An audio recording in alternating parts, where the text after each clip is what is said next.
नमस्कार, माझं नाव सोमनाथ अवंग. तर मी आहे रांजणगाव पुण्यावरून. तर मी आज आलो आहे नाशिक जिल्ह्याच्या कळवण तालुक्यामध्ये. तर माझ्यासोबत सुनीता निकम मॅडम आहे.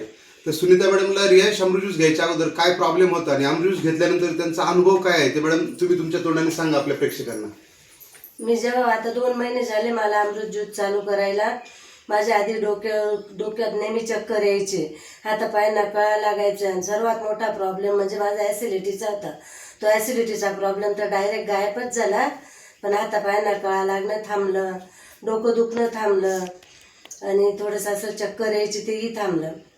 येस, तर मित्रांनो आपण पाहू शकतो हातापायांना कळा येणे, हातपाय दुखणे, चक्कर येणे, म्हणजे जे काही त्यांचे त्रास होते सगळ्यात महत्त्वाचं म्हणजे ॲसिडिटीचा त्रास, तो पण पूर्णपणे थांबला. किती दिवसापासून ॲसिडिटी होती तुम्हाला? ॲसिडिटी खूप दिवसापासून होती. भरपूर गोळ्या औषधं खाल्ले पण त्याच्याने फरकच नव्हता पडत. येस, पण हे ज्यूस घेतल्यापासून डायरेक्ट गायब झाले. तर मित्रांनो तुम्हाला जर सिमिलर प्रॉब्लेम असेल तर आपला एक वेळ अवश्य 3 महिन्याचा कोर्स करा. Thank you so much.